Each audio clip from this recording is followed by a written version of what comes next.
सदगुरु कबीर कहते हैं प्राणी मात्र सुखी रहे। कोई कहता है गाय को मत मारो, कोई कहता है सूअर को मत मारो, कोई कहता है बैल को मत मारो। सदगुरु कबीर कहते हैं सूअर बैल बकरी ही नहीं, गाय ही नहीं, जीव मत मारो बापुरा, सब कई कई प्राण। साहब कहते हैं गाय को मत मारो, बढ़िया बात है, गाय सबसे उपयोगी है, सबसे विशेष है, लेकिन इसका मतलब है नहीं कि मछली मारने का लाइसेंस मिल गया तुमको, कि मुर्गी मारो, कि मछली मारो, मुर्गी मारो, बकरा मारो, सूअर मारो, ऐसा नहीं, ऊंट मारो।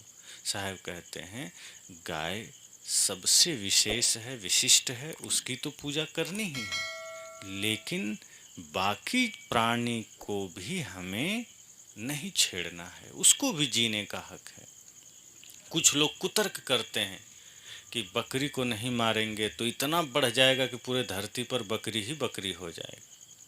तो इस गांव में कितने लोग कुत्ता खाते हैं, कुत्ता मार के खाते हैं, तो कुत्ता बढ़ गया? नहीं बढ़ा ना।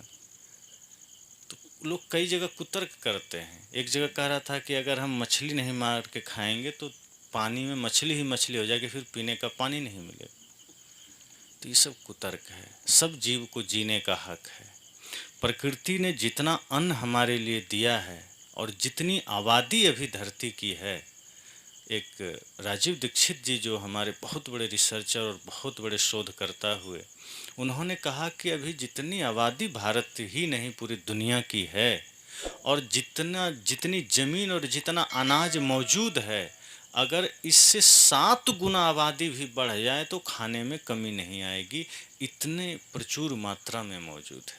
क्योंकि प्रकृति ने सबकी व्यवस्था की है और वो शाकाहारी व्यवस्था की है। हमारे शरीर की बनावट वैसी बनाई है। मांसाहारी जो प्राणी है उसके लिए मांस है, पर जो जन्म से ही शाकाहारी पैदा हुआ है, जो जन्म से ही शुद्ध पैदा हुआ है, वो बाद में कुसंग में पड़ करके राक्षसी भोजन करता है। साहब तो कहते हैं कि जो भी मांसाहार ग्रहण करता है वो समझ लो आज का दानव है, क्योंकि पहले दानव और जो देव होते थे उसमें यही अंतर था और कोई अंतर नहीं था। जो लोग मदिरा पीते थे, जो मांस खाते थे, जुआ खेलते थे, व्यभिचार करते थे, उसको राक्षस कहा गया। आप लोग सब शास्त्र पढ़ते हैं, जानते होंगे। और जो शुद्ध भोजन लेता था, शुद्ध आहार लेता था, देव की पूजा करता था, शुद्ध विचार रखता था, उसको देव कहा गया। अब आज अगर कोई इस तरह का आहार लेते हैं तो स्वयं को सोचिए कि आप देव की परंपरा के हैं या दानव की परंपरा। अगर मनुष्य शरीर धारण करके अगर हम देव से दानव की परंपरा में चले गए तो दुर्भाग्य है। हमें जल्दी सचेत होकर के देव की परंपरा में आ जाना है। बहुत लोग तो कहते हैं हमारे भगवान राम जी हैं, हमारे भगवान हनुमान जी हैं, हमारे भगवान कृष्ण जी हैं। और सबसे गजब की बात है, भगवान कृष्ण कभी भी मक्खन मलाई दूध दही के अलावा दूसरा चीज़ खाए ही नहीं। वो शुद्ध शाकाहारी थे। हनुमान जी तो ब्रह्मचारी भी थे। एक जगह में था उत्तर बिहार में, तो एक बच्चा गले में हनुमान जी का लॉकेट पहना हुआ था। वो आया, प्रणाम किया, तो मैं कहा तुम तो हनुमान जी के भक्त मालूम पड़ते हो। कहा जी बाबा।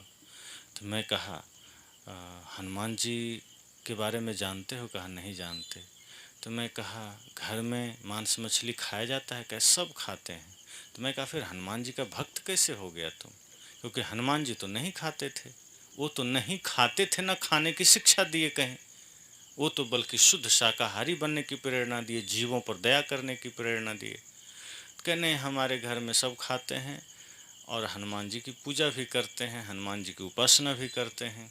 मैंने कहा तो अच्छी बात है। फिर संजोग से उनके पिता आ गए। मैंने कहा आपके बच्चे के गले में हनुमान जी का लॉकेट है, तो क्या हनुमान जी का भक्त है? क्या वही नहीं, हम भी हनुमान जी के भक्त हैं। तो हम के मांस खाते हैं? क्या बिल्कुल खाते हैं। हमको तो भक्त कैसे हुए? क्या पूजा करते हैं, हनुमान जी की कृपा बरसती है। हमके गलत। रावण के ऊपर हनुमान जी की कृपा बरसी थी क्या? कंस के ऊपर कृष्ण की कृपा बरसी थी क्या? या कुंभकर्ण पर हनुमान जी की कृपा बरसी थी क्या?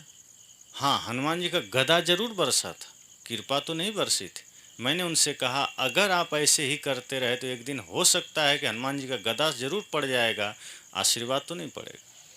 हनुमान जी का आशीर्वाद तो उसे ही मिलेगा जो उनके बताए रास्ते पर चलेगा, जो उनके बताए मार्ग पर चलेगा। आप कृष्ण का लॉकेट पहन करके, राम जी का लॉकेट पहन करके, हनुमान जी का लॉकेट पहन करके और जीवन रावण जैसा जिएंगे, कंस जैसा जिएंगे, कुंभकर्ण जैसा जिएंगे और आप सोचेंगे भगवान कृष्ण की कृपा बरसे, तो ये भगवान कृष्ण से आप मजाक कर रहे हैं। और समझ लीजिए भगवान कृष्ण से मजाक करने से उनका तो कुछ नहीं बिगड़ेगा, आपको अपने ही जीवन से मजाक हो रहा है। इसलिए साहब कहते हैं कि हमें गुरु के द्वारा एक एक चीज की शिक्षा मिलती है, एक एक चीज हमें समझने को मिलता है कि हमें क्या करना है, कैसे करना है, किस महापुरुष के जीवन को किस तरह से देखना है। क्योंकि हम महापुरुषों की पूजा करते हैं, उपासना करते हैं, और सदगुरु कबीर यही तो कहते हैं कि हमें बिल्कुल जीवों पर दया रखना है। जितने भी जीव हैं सबको जीने का हक है, सबको जीने का अधिकार है।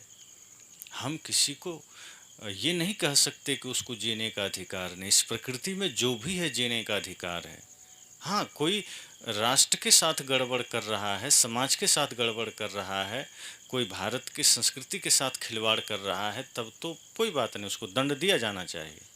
लेकिन अगर कोई स्वतंत्र अपना ढंग से जी रहा है, सभी अपने अपने हिसाब से जी रहे हैं और हम किसी को मारते हैं, तो समझ लीजिए जितना कष्ट आपको होता है उतना ही उसको भी होता है, जितना दर्द आपको होता है उतना उसको भी होता है।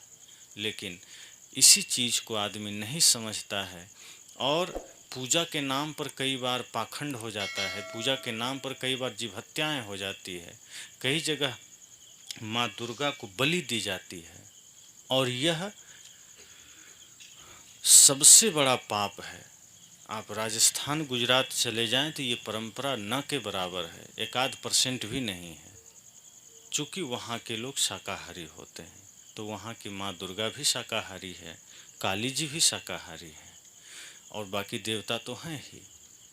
और बंगाल, बिहार, झारखंड, यहाँ के आदमी मांसाहारी हैं तो भगवान को भी मांसाहारी बना दिया, जबकि भगवान मांसाहारी नहीं होते।